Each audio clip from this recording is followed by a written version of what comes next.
أعوذ بالله من الشيطان الرجيم. بسم الله الرحمن الرحيم. الحمد لله وحده، والصلاة والسلام على من لا نبي بعده ولا رسول بعده ولا معصوم بعده ولا أمة بعد أمتي ولا کتاب بعد کتابی اما بعد.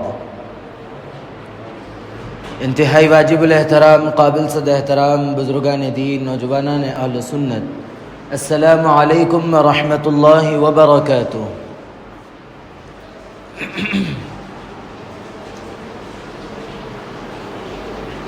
شعبان کا مہینہ شروع ہو چکا ہے. رمضان المبارک کا شعبان مقدمہ ہوتا ہے، اور یہ مہینہ جناب نبی کریم علیہ الصلاۃ والسلام اس مہینے کے اندر کثرت سے روزے رکھا کرتے تھے. حضرت عائشہ صدیقہ رضی اللہ عنہا فرماتی ہیں کہ میں نے رمضان المبارک کے علاوہ جناب نبی کریم علیہ الصلاۃ والسلام کو سب سے زیادہ اگر کسی مہینے میں روزے رکھتے ہوئے دیکھا تو وہ شعبان کے مہینے میں دیکھا. اور جہاں تواتر کے ساتھ یا جس طرح سہولت ہو شعبان کے روزے جہاں رکھنا ہے، وہاں یہ بات بھی ذہن میں رکھنا ہے کہ 28 کے بعد سے روزے نہیں رکھنا ہے، تاکہ رمضان کے اور شعبان کے درمیان میں فرق ہو.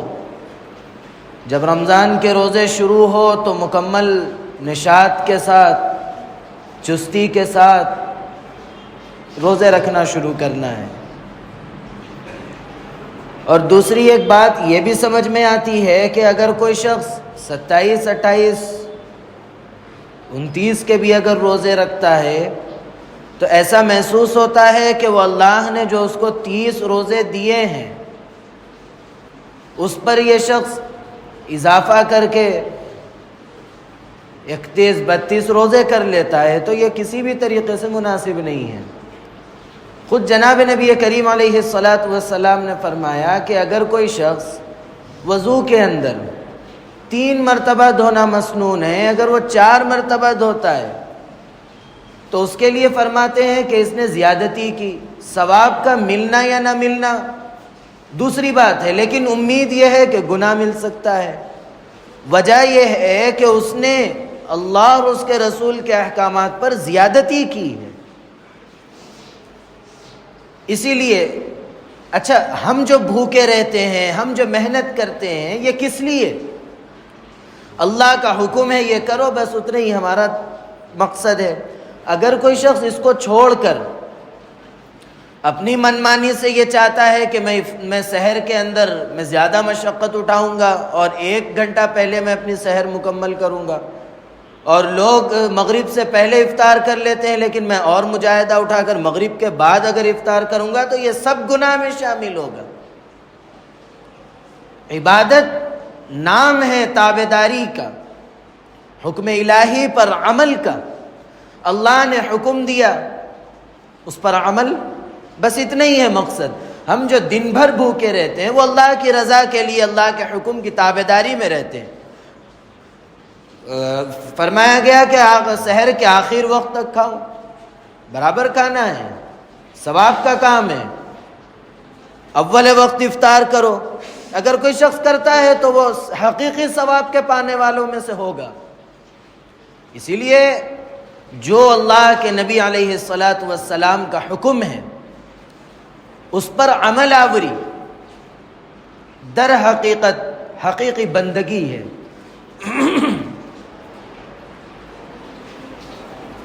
اور ایک چیز یہ ذہن میں رکھنے کی ہے کہ یہ شعبان کے اندر اعمال اللہ کے یہاں پیش ہوتے ہیں، فیصلے ہوتے ہیں۔ اس میں ایک رات ایسی آتی ہے کہ جس کے اندر بتاتے ہیں کہ عرب قبیلے کے اندر سب سے زیادہ جو بکریاں تھیں وہ بنو بکر قبیلہ تھا، اس کے پاس تھی۔ اس بنو بکر قبیلے کی بکریوں کے بالوں سے زیادہ اس رات کے اندر مغفرت ہوتی ہے، جس کو ہم شب برات کہتے ہیں۔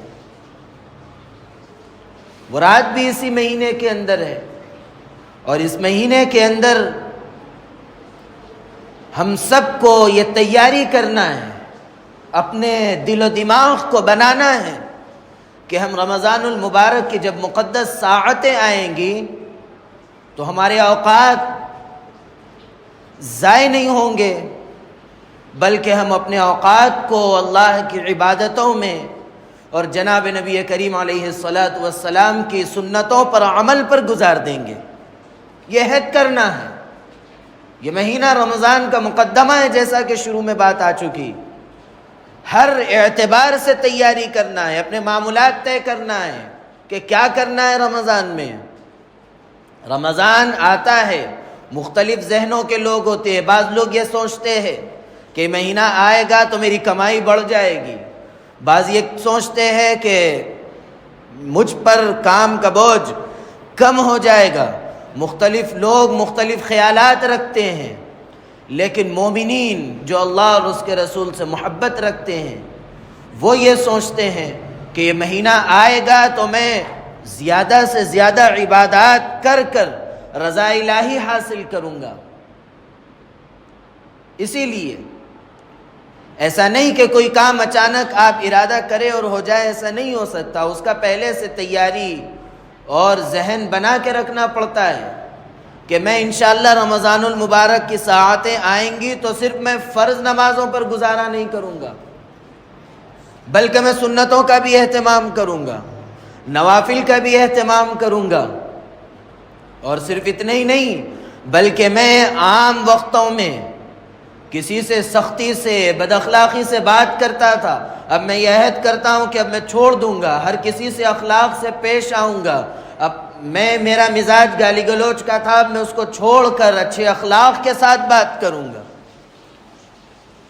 ابھی سے یہ سب سوچنا ہے، اور ابھی سے عمل اگر شروع کریں گے تو رمضان کی جب ساعتیں آئیں گی تو یہ تمام عادتیں چھٹی ہوئی ہوں گی، اور ہماری ساعتیں عبادتوں میں ریاضتوں میں جب گزرے گی تو پھر رضا الہی حاصل ہوگی، اور اس کے بعد جب یہ حاصل ہو جائے گا، مغفرت کا پروانہ مل جائے گا، تو پھر اللہ کے نبی علیہ الصلاۃ والسلام نے حضرت جبرائیل کی جس بددعا پر آمین کہا تھا کہ رمضان کا مقدس ساعتیں وہ پائے اور اپنی مغفرت نہ کروا سکے تو اس کے لیے ہلاکت ہے، تو اس پر اللہ کے نبی علیہ الصلاۃ والسلام نے آمین بھی کہا تھا کہ اگر کوئی شخص مغفرت کروا لیتا ہے، عبادتوں میں گزار لیتا ہے، تو وہ اللہ کے نبی کی اس بددعا سے بھی بچ جاتا ہے۔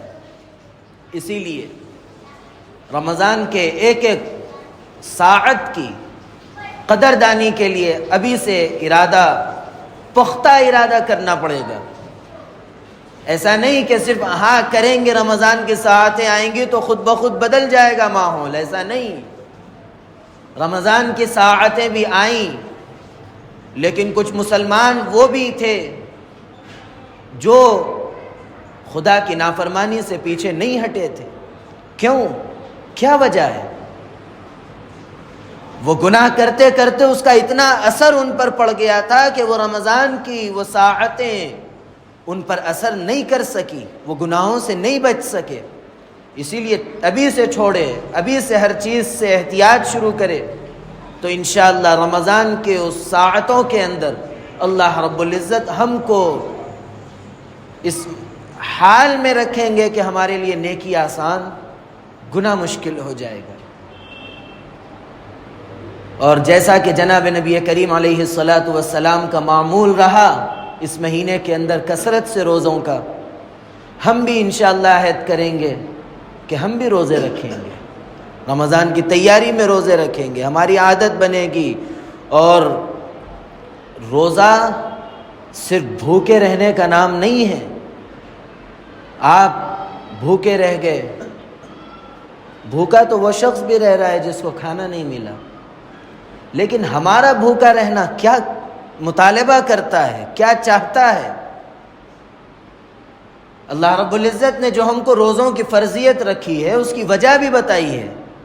یا ایھا الذین آمنوا کتب علیکم الصیام کما کتب علی الذین من قبلکم، ایمان والو ہم نے تم پر روزے فرض کیے، جس طرح پہلے لوگوں پر فرض کیے تھے اسی طرح تم پر بھی فرض کیے گئے۔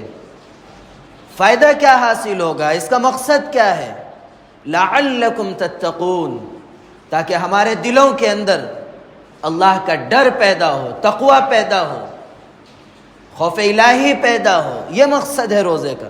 بھوکا رہنا صرف مقصد نہیں ہے، صرف یہ احساس دلانا مقصد نہیں ہے کہ آدمی کو یہ احساس ہو کہ غریب بھوکا کس طرح رہتا ہے، اس کی بھوک کی بے چینی کس طرح رہتی ہے۔ یہ صرف احساس دلانا نہیں ہے، بلکہ یہ مقصد ہے کہ آدمی کا دل خوف الہی سے شرابور ہو جائے، اس کے بعد پھر اس کو اس ساعتوں میں وہ صحیح طور پر لطف اندوز ہوگا، کہ وہ صحیح طور پر اللہ کی عبادتوں میں اس کا جی لگے گا۔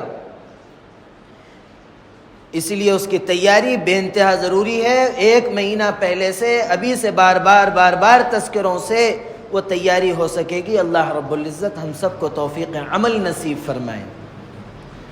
آخر میں ہمارے ایک مکتب کے استاذ ہے مولانا ندیم صاحب، ان کا لڑکا ابھی شاید 4 یا 5 دن کا ہے، اس کی طبیعت خراب ہے، ICU میں ہے، تو اس کے لیے دعا کریے کہ اللہ رب العزت اس کو صحت عطا فرمائے، اس کی ماں کو صحت عطا فرمائے۔ اور پھر اسی طرح اور بھی جو لوگ بیمار ہیں ان کے لیے بھی دعا کیجیے۔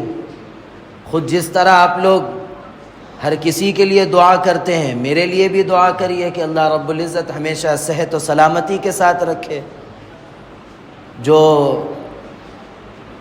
یہ شعبان کا مہینہ جب بھی آتا تھا، ہمارے گھر میں خود یہ معمول تھا کہ والدہ بار بار یاد دہانی کراتی تھی۔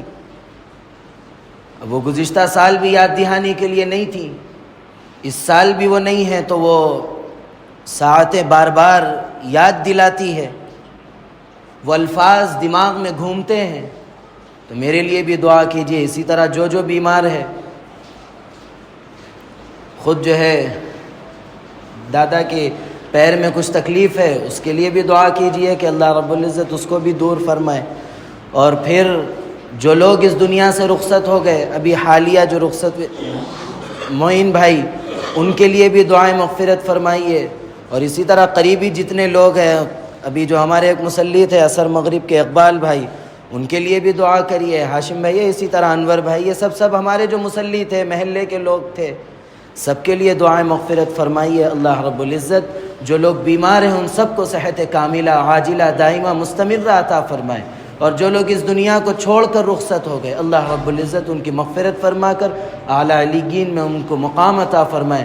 اللہ رب العزت میرے کہنے کو اور آپ کے سننے کو قبول فرمائے۔ اللہ رب العزت کہنے، سننے، لکھنے پڑھنے سے زیادہ عمل کی توفیق عطا فرمائے، عمل کی باتوں پر عمل کرنے، بچنے کی باتوں سے بچنے، اور عقیدے کی باتوں پر عقیدہ رکھنے کی توفیق عطا فرمائے۔